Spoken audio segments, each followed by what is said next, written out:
नमस्कार. आज आपण अतिशय चविष्ट खमंग असं फोडणीचं वरण बनवणार आहोत. आज आपण इथे शेवग्याच्या शेंगांचं फोडणीचं वरण बनवणार आहोत. अतिशय चविष्ट हे फोडणीचं वरण तयार होतं. नक्कीच 2 घास जास्त जेवाल असं हे फोडणीचं वरण तयार होतं. हे एक फोडणीचं वरण असेल, दुसरं तुम्ही काहीही नाही बनवलं तर नक्कीच 2 घास जास्त जेवाल असं हे शेवग्याच्या शेंगांचं फोडणीचं वरण तयार होतं. एकदा अशा पद्धतीने हे फोडणीचं वरण बनवून बघा आणि कमेंटमध्ये मला नक्कीच सांगा. इथे आपण 1 वाटी तुरीची डाळ भिजवून घेतलेली 10 ते 15 मिनिटासाठी. डाळ भिजवून झाल्यानंतर पातेल्यामध्ये आपण शिजवून घेणार आहोत. इथे आपण आता डाळ छान उकळून घेताना डाळीला एक उकळ आल्यानंतर थोडंसं फेस येतो, तो फेस पूर्णपणे काढून टाकायचा आहे. फेस काढून झाल्यानंतर इथे आपण आता अर्धा चमचा जिऱ्याचा वापर करणार आहोत. 2 चिमूटभर आपण इथे हिंगाचा वापर करणार आहोत. तर इथे डाळ साधारण शिजून झाल्यानंतर इथे आपण 1 टोमॅटोचा वापर करणार आहोत. 1 टोमॅटो आणि 1 हिरव्या मिरचीचा वापर करायचा आहे. हिरवी मिरची आवडत असल्यास वापरू शकता. मिरची आवडत नसल्यास नाही वापर केला तरीसुद्धा चालेल. पाव चमचा आपण इथे हळदीचा वापर करणार आहोत. हळद व्यवस्थित अशी डाळीमध्ये मिक्स करून घेणार आहोत. इथे आता डाळ साधारण मऊसर शिजून झाल्यानंतर इथे आपण शेवग्याच्या शेंगांचा वापर करणार आहोत. डाळ आणि शेवग्याच्या शेंगा छान मऊसर शिजेपर्यंत इथे आपण एक वाटण तयार करून घेणार आहोत. ते मी खलबत्त्यामध्येच हे वाटण तयार करून घेणार आहे. तुमच्याकडे जर खलबत्ता नसेल तर तुम्ही मिक्सरच्या भांड्यामध्ये बारीक करून घेऊ शकता.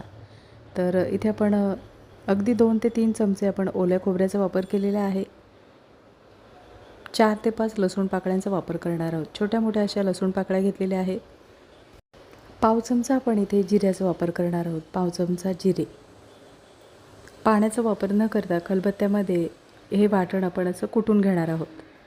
ओलं खोबरं, जिरे आणि लसूण आता इथे कुटून झालेलं आहे. इथे आपण 1 लाल मिरचीचा वापर करणार आहोत. फक्त कलरसाठी इथे आपण लाल मिरचीचा वापर करणार आहोत. वाटण तयार करून झालेलं आहे आणि आता आपण फोडणी करून घेणार आहोत. नक्कीच एकदा अशा पद्धतीने म्हणजे ह्या वाटणामध्ये अशा पद्धतीने हे फोडणीचं वरण बनवून बघा. नक्कीच 2 घास जास्त जेवाल असं हे वरण तयार होतं.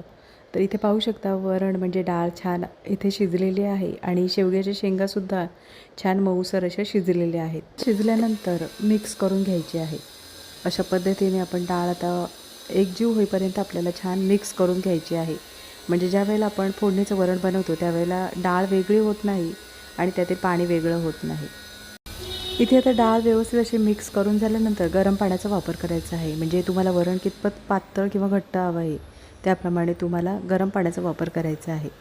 तर इथे आपण गरम पाणी व्यवस्थित असं मिक्स करून झालेलं आहे आणि आता आपण फोडणी करून घेणार आहोत. पातेल्यामध्ये आपण फोडणीपुरतं तेल गरम करून घेणार आहोत. तेल छान गरम झाल्यानंतर पाव चमचा मोहरी छान तडतडू द्यायची आहे. मोहरी तडतडल्यानंतर इथे आपण अर्ध्या टोमॅटोचा वापर केलेला आहे आणि 4 ते 5 कढीपत्त्याच्या पानांचा वापर केलेला आहे. खमंग अशी फोडणी तयार करून झाल्यानंतर जे वाटण तयार करून घेतलेलं आहे खलबत्त्यामध्ये ते आपण आता इथे वाटण फोडणीमध्ये परतवून घेणार आहोत. तुम्ही हे वाटण जर मिक्सरच्या भांड्यामध्ये बारीक करून घेतलं तर पाण्याचा बिलकुल वापर करू नका, कारण आपण जे वाटण तयार करून घेणार आहोत ते आपण फोडणीमध्ये परतवून घेणार आहोत. फोडणी करताना लक्षात ठेवा गॅसची फ्लेम एकदम स्लो ठेवायची आहे आणि स्लो गॅसवर आपल्याला फोडणी छान खमंग तयार करून घ्यायची आहे. इथे आता फोडणी छान खमंग तयार करून झालेली आहे.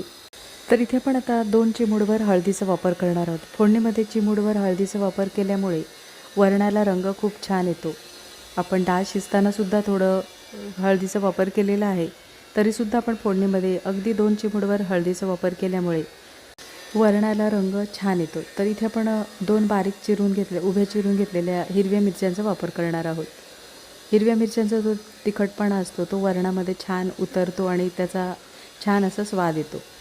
तर इथे आता मिरच्या आपण फोडणीमध्ये परतवून झालेल्या आहेत आणि इथे आपण आता डाळ पाण्यामध्ये मिक्स करून घेतलेली आहे ती आपण आता फोडणी करून घेणार आहोत.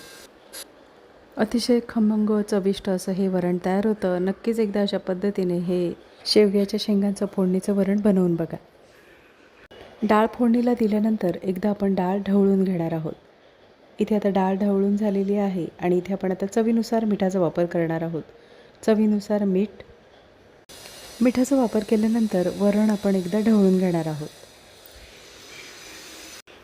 वरण ढवळून झालेलं आहे. वरण ढवळून झाल्यानंतर इथे आपण आता 2 ते 3 मिनटासाठी वरण एकदा उकळून घेणार आहोत. म्हणजे सर्व मसाल्यांचा आणि फोडणीचा स्वाद छान वरणामध्ये उतरतो. 2 ते 3 मिनटं झालेली आहेत. वरण छान उकळलेलं आहे. गॅस बंद करायचा आहे. गॅस बंद करताना वरून बारीक चिरलेल्या कोथिंबीरीचा वापर करणार आहोत. नक्कीच एकदा अशा पद्धतीने हे फोडणीचं वरण बनवून बघा आणि कमेंटमध्ये मला नक्कीच सांगा. बनवायला सोपं आणि खायला तितकंच अतिशय चविष्ट असं हे शेवग्याच्या शेंगांचं फोडणीचं वरण तयार होतं. आजची रेसिपी आवडली असेल आणि चॅनलवर नवीन असला तर चॅनलला सबस्क्राईब करा आणि व्हिडिओ आवडला असेल तर लाईक शेअर करा. पुन्हा भेटू अशाच चमचमीत नवीन रेसिपीमध्ये.